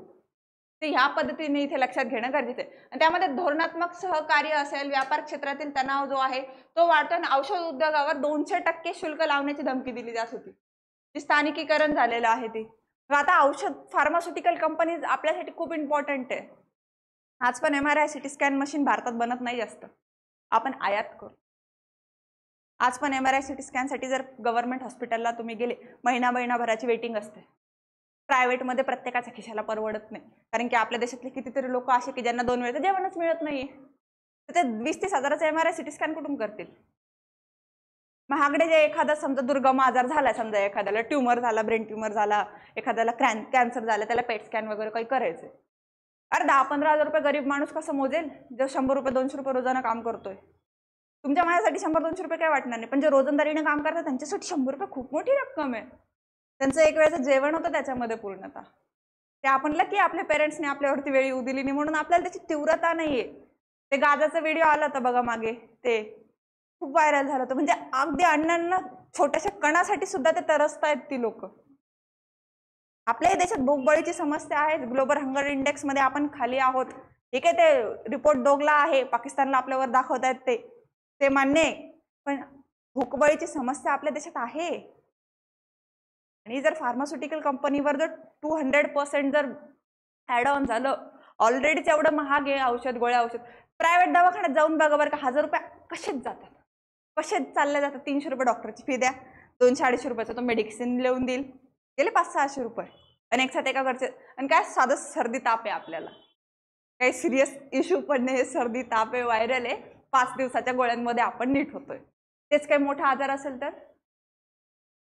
गेली आपली सगळी सेविंग समजा. असंच झालं की ह्या गोष्टी इथे लक्षात घेणं गरजेचे आहेत. आता पुढील मार्ग काय मग ह्याच्यावर? भारतासाठी फायदा काय? निर्यात जीडीपीच्या फक्त 20% आहे, तर व्हिएतनाममध्ये 90%. पण मग आपल्याला पर्यायी व्यवस्था शोधाव्या लागतील ना, दुसरं मार्केट शोधावं लागेल आपल्या देशात बनलेल्या वस्तू विकण्यासाठी. त्याच्यानंतर काय विविधीकरण करावं लागेल. युरोपियन युनियन, आसियान, आफ्रिका, मध्य पूर्व, मिडल ईस्ट जे यांच्यासोबत व्यापार वाढवावाच लागेल, एकावर अवलंबून राहून जमणारच नाही. आणि हेच रशियाच्या बाबतीत सुद्धा आहे बरं का. रशियावर पण पूर्णतः अवलंबून राहू शकत नाहीये आपण, चायनावर पण पूर्ण अवलंबून राहू शकत नाही. वँग झी यांची भेट काय पाहिलं बरं का आपण चायनामध्ये, आज जो आपल्या अपोजिट होता आज लगेच एक झालाय का? कारण की सेम पेजवर आलो आपण म्हणून. पण चायनाची इकॉनॉमी आता बघायला गेलो आपण, कोविड नंतर कंटिन्युअसली डिक्लाइन होतीये ना, कंटिन्युअसली डिक्लाइन आहे त्यांच्या इकॉनॉमीमध्ये. रिअल इस्टेटच्या प्राइस तिथे कमी होत आहेत, रोजगार शॉर्टेज होतं तिथे, एकदम जॉब शॉर्टेज आहे, बेरोजगारीची समस्या तिथेही वाढतीच आहे. लोकसंख्या कंट्रोल करण्याचं त्यांचं जे 1 चाइल्ड पॉलिसी ती पण ठप्प झाली, म्हातारेच वाढू लागले जगात, देशामध्ये तरुण पिढीच नाही काम करायला. ह्या सगळ्या समस्या त्याच्यामध्ये आहेत. तर मग ह्या आपल्याला लॉंग टर्म मध्ये नुकसान देऊ शकतात. त्यानंतर जर बघितलं धोरणात्मक पावले उचलणं आपल्यासाठी गरजेचे आहे. त्याच्यामध्ये युरोपियन युनियन सोबतचा जो फ्री ट्रेड ॲग्रीमेंट जो आपण UK सोबत केला, तसंच युरोपियन युनियन सोबत आसियान कंट्रीज आहेत, आफ्रिकन युनियन आहेत. आफ्रिकन युनियन सोबत केलेला परवडेल, आसियान कंट्रीज सोबत केलेला परवडेल का? कारण की ते इथं मार्केट ॲक्सेस चांगला मिळेल ना. आफ्रिकामध्ये एवढी डेव्हलपमेंट नाही. आसियान कंट्रीची स्ट्रॅटेजिक लोकेशन इम्पॉर्टंट आहे, तिथे आपला प्रेझेन्स असणं फार गरजेचं आहे ना, तिथला प्रेझेन्स आपल्याला फायदेशीरच ठरेल. म्हणजे अशा अल्टरनेटिव्हवर आपण काम करणं गरजेचं आहे. म्हणून तर ऍक्ट ईस्ट आणि लुक ईस्ट पॉलिसी ह्याच गोष्टीमुळे आपल्यासाठी इम्पॉर्टंट आहे. काय अडल्यावर का छोट्या छोट्या देशांच्या, न्यू पापुआ गिनीला PM जाऊन भेट देत आहेत, इकडे जाऊन भेट देतात, तिकडे जाऊन भेट देतात. अगदी छोटासा देश आहे, का विजिट करतात अशा एरियाजमध्ये? कारण की माहिती इम्पॉर्टंट आहे. मालदीव कामी आला ना, भले त्यांनी ते चायनाच्या इथे जाऊन विचार केला की नाही नाही अँटी इंडिया करतील, वर्षभर पण नाही चाललं ते कॅम्पेन. वर्षभराच्या आत कळलं की आपण इंडियावर किती डिपेंडेंट आहोत. आणि आपल्यासाठी मालदीव काय इम्पॉर्टंट आहे? Strategic location. श्रीलंका तर गेल्याच ऑलरेडी चायनाच्या हातात. पाकिस्तान पण ते वन बेल्ट BROच्या अंडर ते गिलगिट बाल्टिस्तानमध्ये रोड बनवून द्या म्हणतोय. बांगलादेश सेंट मार्टिन आयलंड्सचा इश्यू जो आहे त्याच्यामुळे अमेरिका पण इच्छुक आहे त्या मार्टिन आयलंडवर बेस बनवायला, चायना पण इच्छुक आहे. पण तिथं जर दोघांपैकी एकाचा पण बेस बनला तर आपल्यासाठी घातक आहे. बे ऑफ बेंगॉलमध्ये मी तर कोणाचाच न बनवते. त्या शेख हसीना होत्या त्या बऱ्या होत्या बिचाऱ्या, कमीत कमी त्या बेस्ट बनायला नाही म्हणत होते. हे जनरल काय काम असेल ते बावले ह्याचे त्याच्या हाताचे. ते चायनाकडनं जास्त फायदा भेटतोय की अमेरिकेकडनं जास्त फायदा भेटतोय हेच त्यांना क्लिअर नाही अजून. त्यामुळं मग लष्कराच्या हातात सत्ता कधीच चांगली नसते. राजकीय व्यक्ती पाहिजे, त्यांना पॉलिटिक्स बद्दल कळतं तरी किमान की फायदा काय नुकसान काय. लष्कराच्या हातात ती सत्ता आहे का ती एकदम असे छडी देऊन टिकवलेली राहते. ती कुठं ना कुठं कधीही पलटी होऊ शकते. ते बशर अल असद सिरिया पळावं लागलं त्याला देश सोडून, किती केमिकल्स वेपनचा वापर हे ते केलं. ह्या सगळ्या गोष्टी इथे लक्षात घेणं गरजेचं आहे. स्पर्धात्मकता वाढवण्यासाठी सुधारणा, व्यवसाय सुलभता आणायची, कर सुसूत्रीकरण, लॉजिस्टिक्समध्ये आपल्याला गुंतवणूक जी आहे का ही वाढवावी लागेल. कुठे? बाकीच्या देशांमध्ये. हे आपले वे फॉरवर्ड असू शकतंय. पण सगळ्यात चांगला पर्याय जर काही असेल ना तर ब्रिक्स कंट्रीज प्लस त्याच्यानंतर आसियान जे आहेत आपल्या, आफ्रिकन युनियन जे आहेत, EU जे आहेत, युरोपियन युनियन जे आहे, यांच्यासोबत जर आपण व्यवस्थित ट्रेड केला आणि त्यांच्यासोबत फ्री ट्रेड ॲग्रीमेंट्स जर केले, कागदोपत्री बाइंडिंग राहील ना सगळ्यांनाच. I2U2 क्वाड अशा जेव्हा गोष्टी येतील, जेव्हा अमेरिका स्वतःचं मग घर वाचवण्यासाठी म्हणेल की या बाबा एक सेम पेजवर, मग तिथे आपण स्ट्रॉंग स्टँड ठेवण्यासाठी आपल्याला जपानसोबत हाताशी ठेवावं लागेल. इस्रायलमध्ये आपल्याला आपला बेस हवा, आपला स्फेअर ऑफ इन्फ्लुएन्स असा हवा. तिथे बेसच्या नावावर का मिलिटरी बेस जाऊन इस्टॅब्लिश नाही करायचा राहत, स्फेअर ऑफ इन्फ्लुएन्स ठेवावा लागतो. अशोकचा तो धम्मावाली पॉलिसी काय बुद्धिझममध्ये काही एवढं त्याचं हृदय परिवर्तन नव्हतं झालं. स्ट्रॅटेजिक लोकेशनच्या हिशोबाने त्यांनी काम केलं होतं. ते एवढा मोठ्या टेरिटरीवर राज्य आहे त्याचं, त्याला जर आजूबाजूचे लोक आक्रमण करू नये म्हटल्यावर काय करावं लागेल, त्यांना स्फेअर ऑफ इन्फ्लुएन्स मध्ये ठेवावं लागेल ना. मित्र बनवावं लागेल, म्हणून त्याने ते धर्माच्या नावावर, धर्म प्रसाराच्या नावावर मैत्री करून ठेवली त्यांच्याशी, म्हणजे आक्रमण नको करू बाबा माझ्यावर. हे लॉजिकल आहे त्याच्या मागं. प्रॅक्टिकली बघायला गेलं ना, हे लॉजिक. चांगला रूलर राहिला ना, उगाच सम्राट आणि चक्रवर्ती नाही बनला ना तो. काहीतरी क्षमता असेल. त्याच्यानंतर ते कसे डिक्लाइन झाले बरं का, त्यांना हे गेम कळला नाही, त्यांनी धर्माच्या नावावर केलं मूर्खपणा. ते बृहद्रथची हत्या, सैन्यासमोर हत्या केली तरी सैन्य काही म्हणत नाहीये. शुंगने केली होती की नाही, पुष्यमित्र शुंगने. एन्शियंट हिस्ट्रीत बघतो ना आपण, इतिहासात नाही हेच शिकायचं आहे, चुका नाही रिपीट करायचा काही जरी झालं तरी. कळालं टॅरिफवाला, आपण जवळपास अर्धा तास बोललो त्याच्यावर. आशा करते तुम्हाला कळालं असावं. पुढचे टॉपिक्स बघूया आपण. आता जो आपला 79 जो स्वातंत्र्यता दिवस झाला 15 ऑगस्ट, नवी दिल्लीतल्या ऐतिहासिक लाल किल्ल्यावरून जो मग ध्वज फडकवून जे त्यांनी संबोधित केलं, ते त्याच्यामध्ये टाइम पिरियड आलं, तर भाषण किती मिनिटं दिलं, काय दिलं, ते थोडंसं एकदा बघून घेशाल. मग स्वातंत्र्य दिनानिमित्त वार्षिक स्वातंत्र्य दिनाची थीम काय, नया भारत आणि ऑपरेशन सिंदूरच्या धर्तीवर त्याचा विशेष समारंभ उत्सव साजरा केला गेलेला होता. आणि निमंत्रण पत्रिकेवर ऑपरेशन सिंदूरचा लोगो होता आणि चिनाब ब्रिज जो आहे का वॉटरमार्क ह्याचा होता. ह्या 3 गोष्टी इथे कामाच्या आपल्याला. काय, नया भारत, थीम काय, ऑपरेशन सिंदूर आणि चिनाब ब्रिज. चिनाब रिव्हर कुठे माहिती आहे ना, कुठं ऐकून आलं मोठ्याने, नॉर्थ मध्ये कुठं, अजून काही दुसऱ्याचं काय लॉजिक. चिनाब ब्रिज उपनदी आहे. सिंधूच्या बाकीच्या 5 उपनद्या सांगता येईल व्यवस्थित. आणि इंडस वॉटर ट्रीटी जो आपला न्यूज मध्ये होता. थांबा आपण ह्याच्यातनं ना तो टॉपिक पण कव्हर करून घेऊ. थांबा एकच मिनिट. 1960ची वर्ल्ड बँक सोबतची इंडस वॉटर ट्रीटी जी आहे का, त्यात सिंधू नदी अशी जाते, करेक्ट. त्याच्यानंतर सिंधू नंतर जर आपण बघायला गेलं तर सगळ्यात इकडून झेलम येते. ओके, ते आठवलं म्हणून थोडंसं लक्षात ठेवा बरं का हे. त्याच्यानंतर झेलम नंतर सगळ्यात खालून कोणती येते, सतलज, सगळ्यात दक्षिणेला. त्याच्यातनं फक्त भारतामध्ये असलेली कोणती, व्यास. त्याच्यानंतर नॉर्थ साईडला अजून थोडीशी काय आहे, रावी आहे. त्याच्यानंतर चंद्र आणि भागा ह्या 2 जागा एकत्र, 2 नद्या तंडी या ठिकाणी एकत्र आहेत आणि तिथून चेनाब बनती बरं का. आणि मग ती पूर्ण जाऊन हे पंचनद बनतंय. ह्या पद्धतीने आहेत ह्या नद्या. आणि इंडस वॉटर ट्रीटी जी 1960ची, 3 नद्यांचं पाणी आपल्याला, 3 नद्यांचं पाणी त्यांना. मग आपल्याला लॉजिकली विचार करा, आपल्यासाठी कोणत्या 3 नद्यांचं पाणी असावं जे भारतात आहेत त्यांचं. झेलम ऑलरेडी POK मध्ये जाती आपली, तिचं मेजॉरिटी बेस जर बघायला गेलं तर तो जाता. सिंधू नदी जी मुख्य नदी बघितली फक्त लडाख मधूनच जाते, इंडियन टेरिटरीतनं, जम्मू काश्मीर मधून ती जात पण नाहीये. आपल्यासाठी कामाचं पाणी कोणतं आहे, रावी, व्यास आणि सतलज. चेनाब, सिंधू आणि झेलम याचं पाणी पाकिस्तानला जातं. हे लक्षात ठेवा बरं का. राज्यसेवेच्या प्रीला आलेला क्वेश्चन आहे हा, किती बेसिक आहे बरं का. जो बोलता बोलता मला आठवला, तुम्हाला लक्षात राहणं गरजेचं आहे. आपला टॉपिक पण नव्हता तो खरं बघायला गेलं तर, पण हे असं बॅकवर्ड लिंकेज आठवलं पाहिजे. वेळ राज्यसेवेच्या काय 22च्या का 23च्या प्रीचा क्वेश्चन आहे हा. किती छोटंसं नॉलेज आहे हे, पण हे कामी येऊ शकतं, 2 मार्क देत आहे आपल्याला. आणि अशा प्रश्नांमध्ये सिली मिस्टेक नाही झाली पाहिजे, ना OMR भरताना ना लॉजिक लावताना.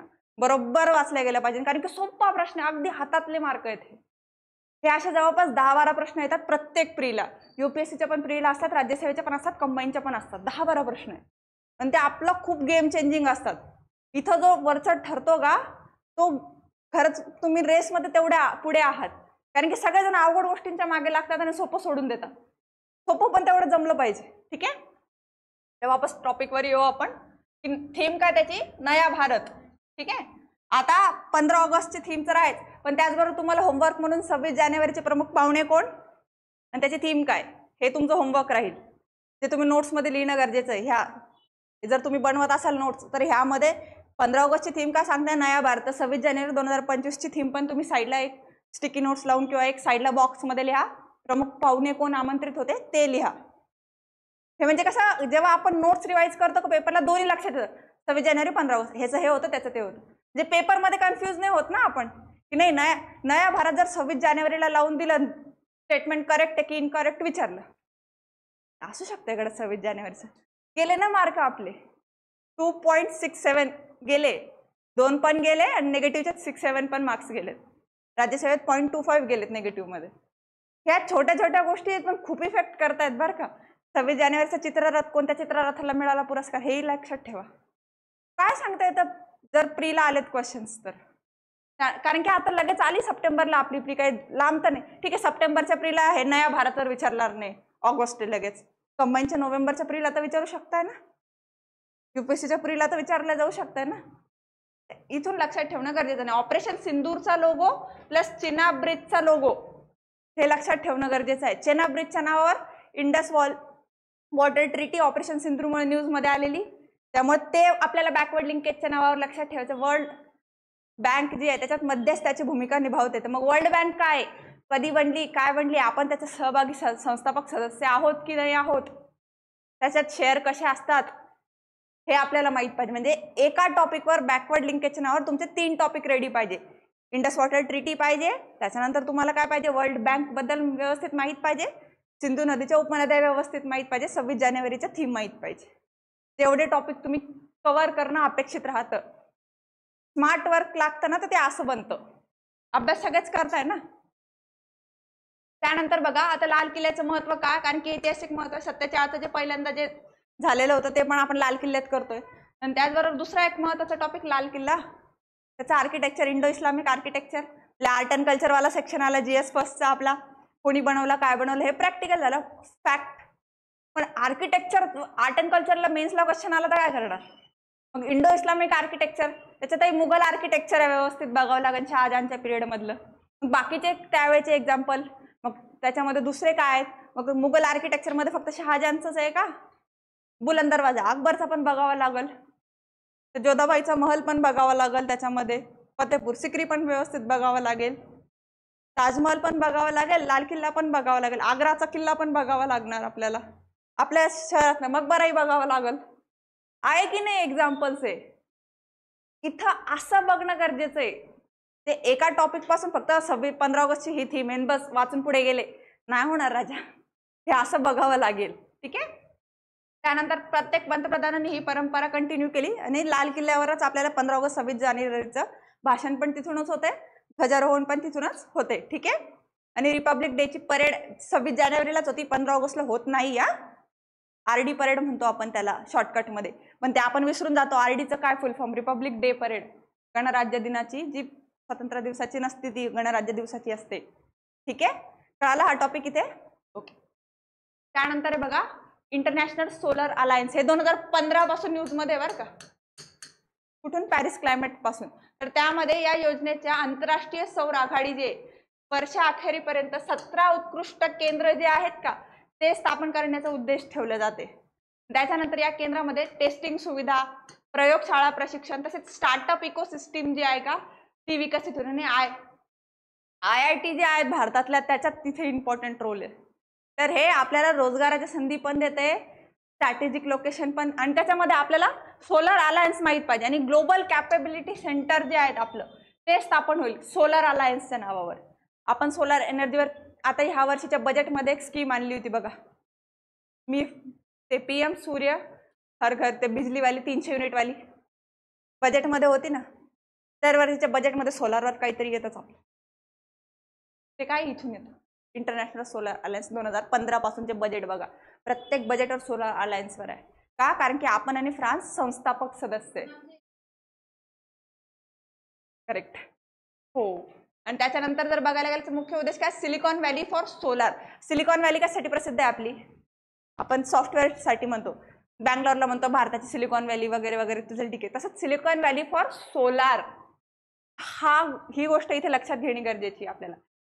स्टार्टअप इकोसिस्टमला चालना देईल सोलारच्या माध्यमातून. बरेचसे बघा ते स्टार्टअप, ते यशोभूमीचं उद्घाटन केलं होतं बघा मागच्या वर्षी, आय थिंक सप्टेंबर ऑक्टोबरला झालेलं, यशोभूमी म्हणून भारत मंडपमचं उद्घाटन झालेलं दिल्लीला. त्याच्यामध्ये जे स्टार्टअप्स जे आहेत, 1 डिस्ट्रिक्ट 1 प्रोडक्टच्या नावावर प्रत्येक जिल्ह्याचे एखादे स्टार्टअप, समजा माझ्याकडे काही इनोव्हेटिव्ह आयडिया जी सोलावर अवलंबून आहे, मी IIT मधनं झालेली, IIT असलेली किंवा एखादा कोणत्या रॅन्डम कॉलेजची इंजिनियर स्टुडंट आहे, माझ्याकडे आयडिया आहे, इनोव्हेटिव्ह आयडिया आहे, माझ्याकडे फंड पाहिजे मला स्टार्टअप इंडिया, मेड इन इंडियाच्या नावावर.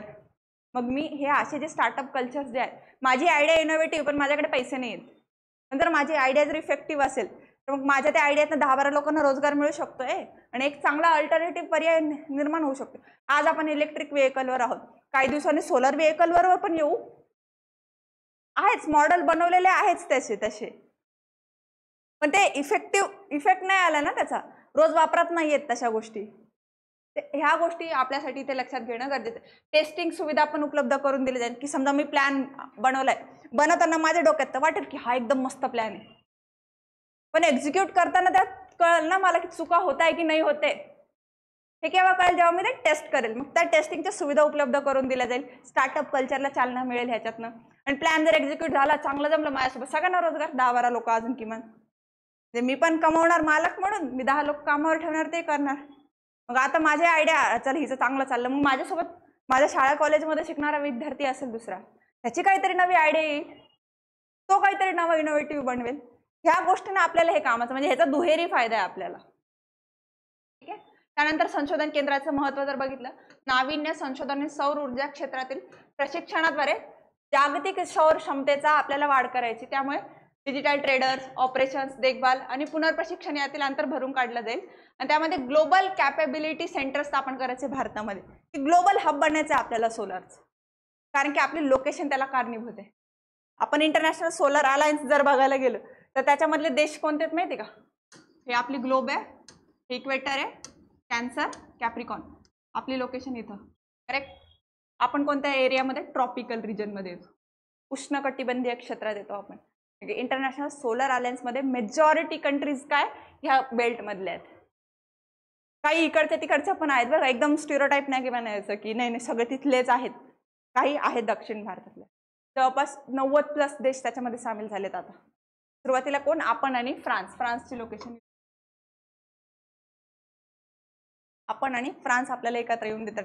कधी? 2015च्या पॅरिस क्लायमेट कॉन्फरन्स झाली का तिथे. म्हणजे काय, कोणती कॉप होती ही? कॉप 21 नाही, 25 वेगळी, 26 वेगळी. मला रिसेंटली म्हटलं होतं बघा, कॉप 6, 26, 27, 28, 29 जी बाकूमध्ये झाली नोव्हेंबर 24 मध्ये. ह्या 4 माहीत पाहिजे आपल्याला ग्लासगो पासूनच्या. ही कॉप 21 होती, 15ला होती ना. आता मागच्या वर्षी 29वी होती, ही दरवर्षी होती. कुणाची? युनायटेड नेशनची, UNFCCC framework of climate action change जे असतं का, UNFCCCची कॉप वेगळी, CBDची कॉप वेगळी, जी असतं का बायोडायव्हर्सिटीची, फरक आहे. त्याची पण कॉप 15 झाली बघा, प्राण्यांबद्दल. आपण एन्व्हायरमेंटच्या लेक्चर्समध्ये त्याच्याबद्दल बोललेलो. मग ते बघा, जे नोट्स नसते तेव्हा त्यांनी जुन्या ॲपवरचे लेक्चर बघा, त्याच्यात आपण थोडक्यात सांगण्याचा प्रयत्न केलेला आहे.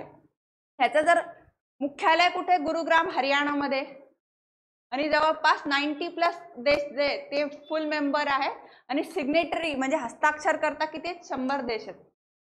आणि 90+ देश म्हणतात की ठीक आहे आम्ही मेंबर आहोत, आम्ही सहभागी सदस्य आहोत. आणि एम काय त्याचं? $1 ट्रिलियन सोलार इन्व्हेस्टमेंट कधी? 2030 पर्यंत घ्यायची. काय करायचं? रिड्यूस टेक्नॉलॉजी आणि फायनान्सिंग कॉस्ट.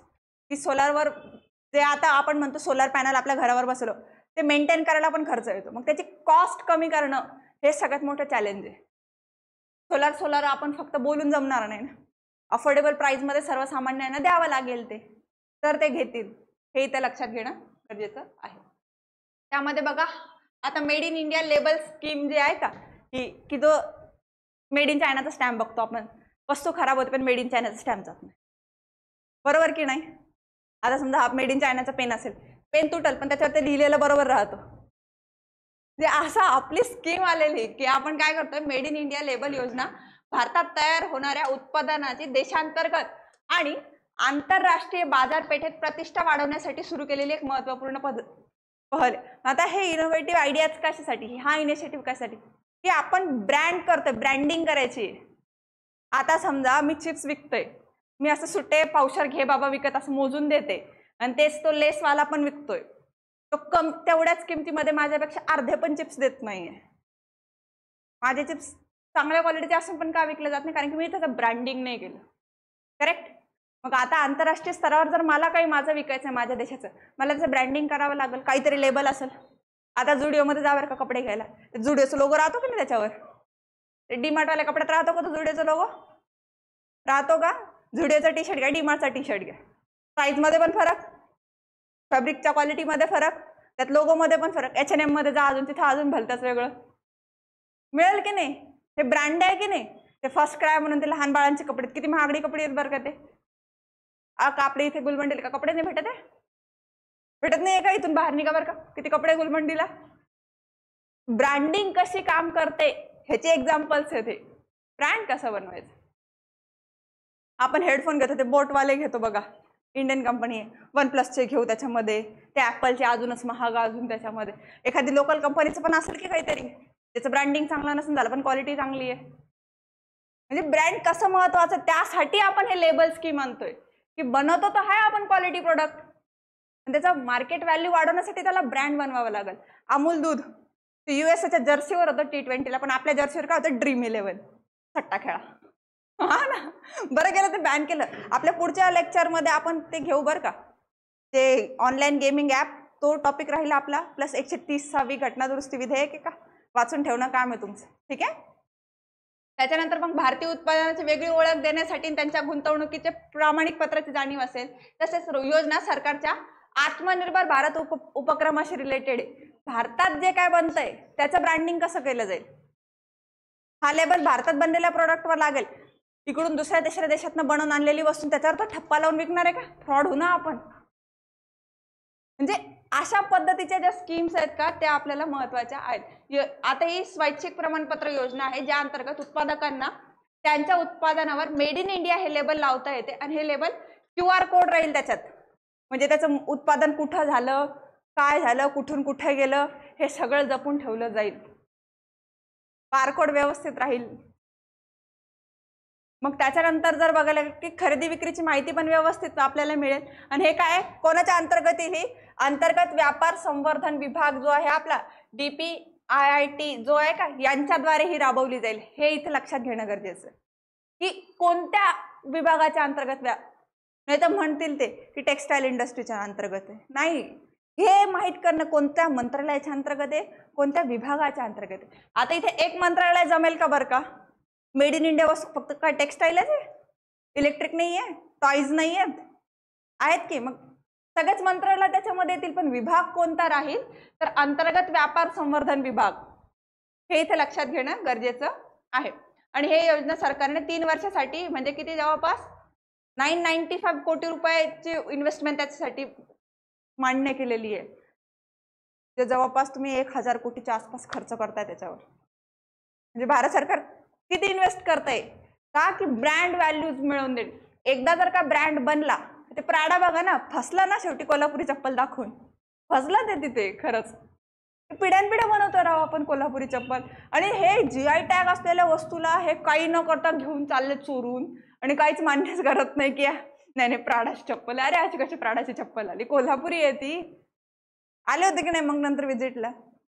ह्या गोष्टी इथे लक्षात घेणं गरजेचं आहे. हे असं होऊ नये म्हणून हे न्यूजमध्ये आलं, हे 24च्या बजेटमध्ये आलेलं आहे. पण वापस न्यूजमध्ये येण्याचं कारण काय, हे की ह्याच्यावर आम्ही काम करतोय, हे आपल्याला दाखवून देणं गरजेचं आहे. त्यानंतर योजनेचं उद्दिष्ट उत्पादनाची ओळख त्यांच्या मूळ आधारावर करून दिले जाईल. भारतात तयार केलेल्या उत्पादनांना गुणवत्ता प्रमाणपत्र आणि ब्रँडिंग प्रणाली देणे हे सगळ्यात महत्त्वाचं काम आहे. की क्वालिटी सर्टिफिकेट मिळतं ना की ही वस्तू चांगलीच आहे बाबा. आता आपण ते डाबर हनी भरोशाने घेतो त्या डाबरच्या नावावर, भले त्यात किती मिलावट असो. पतंजलीवाला हनी घेत होतं की नाही लोक त्या पतंजलीच्या ब्रँडिंगच्या नावावर. ह्या गोष्टी इथे लक्षात घेणं गरजेचं आहे. भारतातील उत्पादने देशांतर्गत तसेच आंतरराष्ट्रीय बाजारपेठेत मान्यता मिळवून देणे. आता ब्रँड बनलं तेव्हाच विकलं जाईल ना. अमूलचे प्रोडक्ट्स बघा विकले जात आहे भारता बाहेर पण चांगले. काय दूधच आहे, दुधाचेच प्रोडक्ट, डेअरी प्रोडक्ट आहेत. चितळेचं श्रीखंड जातच ना विकल्या बरोबर. म्हणाला काय पुण्याला सुरू केलेली कुठेतरी होममेड श्रीखंड विकणारे ब्रँड आज त्या चितळेचे प्रोडक्ट बनलेत, पूर्ण लेगसी बनली की नाही. दूध प्रोडक्ट डेलीवाले आहे. पनीर बनवून विकणं असेल, दही बनवून विकणं असेल, ताक बनवून विकणे. ते गावामध्ये बघा ते दारोदारी विकतात, दही वगैरे विकायला येतात. शहरामध्ये पण काही काही भागांमध्ये येतात, सरसकट नाही येत. आपल्या सोसायटीवाल्या एरियाजमध्ये नाही येत ते.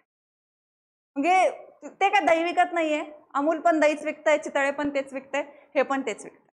पण काय प्राइस मध्ये फरक पडतो लगेच का, कारण की ब्रँडिंग.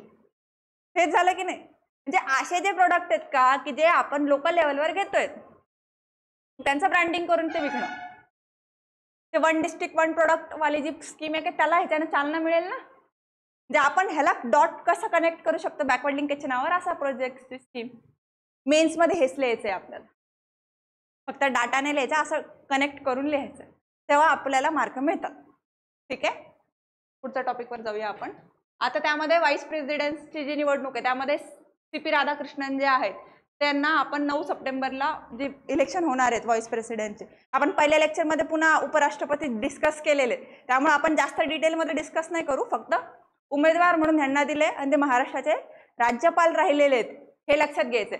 बॅकवर्ड लिंकेजच्या नावावर आपल्याला राज्यपालशी रिलेटेड तरतुदी अभ्यासाव्या लागतील. करेक्ट. आता हा एक तुमचा होमवर्क. पुन्हा हे तुम्हाला वारंवार टॉपिक्स का सांगते माहिती का, तुम्ही ते वाचायला हवे त्याच्याशी रिलेटेड. त्यानंतर बघा करंटली ते गव्हर्नर आहेत कशाचे, महाराष्ट्र राज्याचे. आता त्यानंतर vice president of India article 63 जो आहे का तो त्याच्या कॉन्स्टिट्यूशन मधलं की जे उपराष्ट्रपती असेल ते मग राज्यसभेचे पदे अध्यक्ष पण असतील आणि त्यांच्या टर्म्स अँड कंडिशन मध्ये काय भारतीय नागरिक असावा, वयाची 35 पूर्ण असावी, लाभाचं पद नसावं त्यांच्याकडे, राज्यसभेवर निवडून येण्याच्या ज्या काही टर्म्स अँड कंडिशन आहे त्या फुलफिल केलेल्या असाव्यात, ह्या सगळ्या गोष्टी त्याच्यात आल्या. आता इथे एक छोटासा फरक आहे बरं का, उपराष्ट्रपतीचा मध्यावधी जो राजीनामा काय 67 नुसार आहे. करेक्ट. त्याच्यानंतर पुन्हा नव्यानं जेव्हा पद भरलं जात आहे का, समजा 5 वर्षाची टर्म मी फुलफिल केली, उपराष्ट्रपती धनखड जे आहेत त्यांनी 5 वर्षाची टर्म केली असती, तर त्याच्यानंतर फक्त 60 दिवसांच्या आत नवे उपराष्ट्रपती येणं अपेक्षित आहे. मात्र मध्यावधी निवडणूक म्हणजे असं सोडून दिले समजा कोणी, तर लवकरात लवकर भरण्यात यावं, फक्त असं वाक्य आहे, डे लिमिट दिलेली नाही. हा छोटासा फरक आहे पण कन्फ्यूज करू शकतो स्टेटमेंट्स वाईज जर आला तर. जर 5 वर्षाचा कार्यकाल समजा तुम्ही समजा उपराष्ट्रपती इमॅजिन करायचा स्वतःला की मी 5 वर्षाची टर्म फुलफिल केलेली आहे आणि आता जर नव्यानं निवडणुका झाल्या तर 60 दिवसाच्या आत म्हणजे 2 महिन्याच्या आत तुम्ही उपराष्ट्रपती दुसरा माझा सक्सेसर आणणं गरजेचं आहे. करेक्ट. पण जर ते मी मध्येच राजीनामा दिला किंवा माझा मृत्यू झाला किंवा मला पदावरून काढून टाकलं, ह्या 3 गोष्टी झाल्यात समजा, तर मात्र लवकरात लवकर भरण्यात यावं हेच वाक्य आहे. ठीक आहे. त्याच्यामध्ये असं मेन्शन केलेलं नाही किती दिवसात भरून यावं, आणि असं पण नाही सरपंच सारखं की उरलेला टर्म मिळेल 5 वर्ष पूर्ण मिळतील. समजा 5 वर्षाचे मी 2.5 वर्षात दिलं, 2.5 वर्षातच माझा पत्ता कट झाला आणि मी गेले वरती, मग उरलेला जो नवा येईल त्याला का 2.5 वर्षाचं नाही मिळणार, त्याला पूर्ण 5 वर्ष मिळणार. ठीक आहे. हे पटकन सांगण्याचं कारण की आपण मागच्या लेक्चरमध्ये उपराष्ट्रपती डिस्कस केलेले आहेत. ठीक आहे. त्यानंतर आता केरळ भारतातील पहिलं पूर्णतः डिजिटल साक्षर राज्य बनलं. पहिलं सगळ्यात साक्षर राज्य पण केरळ, सगळ्यात पूर्ण डिजिटल साक्षर राज्य पण कोणतं, केरळ बनलेलं आहे. मग अलीकडे केरळने भारतातील पूर्ण डिजिटल साक्षर राज्य होण्याचा मान मिळवला. डीजी केरळ प्रकल्प जो आहे का ह्याचा पूर्ण टप्पा जो आहे यशस्वी पूर्ण केल्यावर त्यांनी ही उपलब्धी हासिल केलेली आहे असं आपण म्हणतो.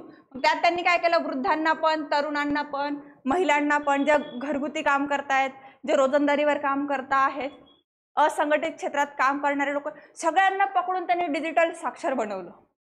ऑनलाईन ट्रान्झॅक्शन शिकवले, सोशल मीडिया कसा वापरायचा हे शिकवलं, म्हणजे चांगली इनोव्हेटिव्ह आयडियाज दिले. म्हणजे ऑनलाईन फ्रॉड जे होत आहेत ते वृद्धांसोबत जास्त होताना दिसतात बघा. होता ना की जे डिजिटल साक्षर नाहीयेत. आता तुम्हाला मला कोणी OTP साठी फोन करेन तर सांगणार आहे का बरं का आपण? आजी आजोबा देतील पण सांगून एखाद्या वेळी. माहिती नाही ना की काय होतं ते OTP. त्यांना OTPचीच कन्सेप्ट क्लिअर नाही. त्यांना म्हटलं की बाबा ह्याच्यावर ह्या दिसणाऱ्या चिन्हावर क्लिक करा तर तो आकडा सांगा, 4 आकडा सांगा, 6 आकडे सांगा, देतील सांगून. त्यांना डिजिटल साक्षर बनवणं म्हणजे काय, डिजिटल फ्रॉड कमी करण्यासाठी केरळ गव्हर्नमेंटचा डीजी केरळ प्रकल्प जो आहे का त्याच्या अंतर्गत ही घोषणा झालेली आहे. हा प्रोजेक्ट त्यांनी यशस्वीरित्या राबवला आणि मग ते पूर्ण डिजिटल साक्षर राज्य बनलं. ओके. त्यानंतर यशाबद्दल माहिती, जवळपास त्यांनी 1.5 कोटी लोकांचं सर्वेक्षण केलं, त्यापैकी 21.8 लाख लोक डिजिटल निरक्षर आढळले. त्यापैकी 21 किती येते आपल्याला ते 87 लाख म्हणजे 99.98% लोकांनी प्रशिक्षण पूर्ण करून मूल्यांकन उत्तीर्ण केलं. म्हणजे फक्त एक प्रोजेक्ट राबवला का नाही, त्यांचा रिव्ह्यू पण केला. खरंच साक्षर झाले का नगरसेवकांनी, आमदारांनी, खासदारांनी पैसे काढायसाठी सांगितलं की झाले माझ्या एरियातले झाले, माझ्या मतदारसंघातले लोक झाले साक्षर. हे त्यांनी रिव्ह्यू केला, ऑनलाईन पेपर घेतले त्यांचे. वेबकॅम वगैरे ऑन करून पेपर घेतले की प्रत्यक्ष तोच व्यक्ती का? त्याच्यामध्ये फक्त वेबकॅम केला का साऊंड पण, नाही तर आपल्या ऑनलाईन पेपर सारखे इकडे गुगल करा आणि इकडे तोंड दाखवा असं नाही केलं. झाले की नाही तेव्हा स्कॅम? कितीतरी लोकांचे पर्सेंटेज वाढलेत. येतं काय काहीच नाही, पण पर्सेंटेजचा फुगलेला आकडा घेऊन फिरतायत. ते ह्या गोष्टी आहेत. त्यानंतर बघा, लोक ई सेवा वापरत आहे, ऑनलाईन बिल भरत आहेत, सोशल मीडियाचा वापर आहे, याला अलर्ट करणं. आणि राष्ट्रीय सरासरी डिजिटल साक्षरता किती माहिती का आपली? फक्त 38%. आणि आपण का म्हणतो आपण सोशल मीडियाच्या अधीन आहोत? 50% पण नाही आपल्या टोटल पॉप्युलेशनचा. आणि एकट्या केरळमध्ये 99% पेक्षा जास्त लोक डिजिटल साक्षर. अचिव्हमेंट झाली ना एक चांगली. आपल्या महाराष्ट्रामध्ये अजून पण नेटवर्क नाहीत. गावाकडे गेल्यावर आपल्या जिओच्या फोनला रिचार्ज करा का न करा, नाही येत रेंज. आता मला काय जिओ कंपनीला टार्गेट नाही करायचं, ग्रामीण भागात आहे समस्या, सगळ्याच सिमला येते. फक्त ते एकाच कंपनीचं नाही, एअरटेल घ्या, VI घ्या, कोणतंही कार्ड घ्या, ग्रामीण भागात तुम्हाला नेट स्लो चालणार. 5G जरी फोन असला तरी ते 3G वर पण चालेल कधी कधी. ते घरामध्ये पण बऱ्याचशा आपल्या सिटीतल्या घरामध्ये दारात बसलं तर चालतंय चांगलं, खिडकीत बसलं तर चांगलं चालतंय, बेडवर लोळलं तर चांगलं चालतंय, चार्जिंगच्या पॉईंटवर चालतच नाहीये. हे होतं की होतं ना आपलं. त्याचे सगळे परिणाम म्हणून आपण 38% डिजिटल साक्षर आहोत. RBI घडी घडी ऍड देते, जानकार बनिये सतर्क रहिये. का करता RBI? कोट्यवधी इन्व्हेस्ट करतात. अमिताभ बच्चन करोडो घेते ऍड करायची, त्याला आणतं ते चेहरा म्हणून. हे इथे लक्षात घेणं गरजेचं आहे त्या गोष्टी. त्यामध्ये मग आता डिजिट सरकारी केरळ प्रकल्प 2021 पासून सुरू केले. एका दिवसात झालं काय? 21 पासून करतात तर 25 ला झालेत. 4 वर्षाची मेहनत आहे. ते एका दिवसात असं होत नाहीत ह्या गोष्टी, ह्या टप्प्याटप्प्यात कराव्या लागतात. आता वयोवृद्ध आजी आजोबा त्यांना आपण साधा कीपॅडच्या फोनवर फोन लावायला सांगा, ते त्याच्यात 10 मिनिटं खातात. हळूच काढतील खिशातून, मग ते लॉक खोलतील, मग फोन लावतील. होतं की नाही? बघितलं ना आजी आजोबांना असं करताना? ते काय आपल्यासारखा स्मार्टफोन काढून लगे ते फिंगर लॉक लावतील, फेस लॉक लावून खोलला आणि चला बोला. करतात का असं? नाही करत. ते दम्मादम्मानं काम. ठीक आहे, त्यांचं शरीर साथ देत नाहीये म्हातारपणामध्ये, त्या गोष्टी सोडल्या तरी पण ते किती स्लो आहेत. मग अशा लोकांना शिकवणं, निरक्षर लोकांना शिकवणं, असंघटित क्षेत्रामध्ये काम करणाऱ्या लोकांना शिकवणं, या सगळ्या गोष्टी अवघड आहे ना या गोष्टी. 4 वर्षात त्यांनी ते साध्य करून दाखवलं. त्याच्यानंतर स्मार्ट प्लॅटफॉर्म जे आहेत का विविध ऑनलाईन सेवा उपलब्ध करून दिल्या. मग हे केरळ गव्हर्नमेंटसाठी आहे. तसं मग आपण MS स्मार्ट पण बनवू शकतो ना, महाराष्ट्र स्मार्ट. एकाच पोर्टलवर सगळ्या सोयी सुविधा, सगळे डॉक्युमेंट्स घ्या. ते तुम्हाला पण कागद काढायला जा कोणता पण, आपल्याला ऑनलाईन पण त्याची पोचपावती मिळते ना. मग या सेवा आहेत, आपण त्याचा फायदा आपण घेतो. आपले पेरेंट्स घेतात का नाही? ते हार्ड कॉपी घ्यायला जातात त्या सेतूमध्ये. आपण येतो PDF मध्ये आहे ना, मी कोणत्या पण नेट कॅफेवरून प्रिंट आउट काढून घेईन, कलर प्रिंट झालं काम. आपण वेळ वाचवतो. हे तिथं लाईनमध्ये लागून त्या सेतूमधून आणतील तोच कागद. हे डिजिटल साक्षर आहोत आपण, हे बेनिफिट आहे ना. त्यांनी नाही पाहिलं आपल्या वयामध्ये असताना. त्यांनी ते कीपॅडच्या फोन पासून सुरुवात केलेली. आपला पहिला फोनच स्मार्टफोन आला की नाही? मग फरक आहे ना आपल्या तर त्यांच्यात. मग हे इथे लक्षात घेणं गरजेचं आहे. आपण काही क्वेश्चन्स आहेत. आता PYQ बघा 2016चा UPSCचा. तुम्ही जर PYQ अनालाइज केले असतील तर तुम्हाला माहित असावा. वाचा थोडासा आणि सांगण्याचा प्रयत्न करायचा उत्तर काय. दिसतोय ना आपण सर्वांना? का ब्लर झालाय फोटो?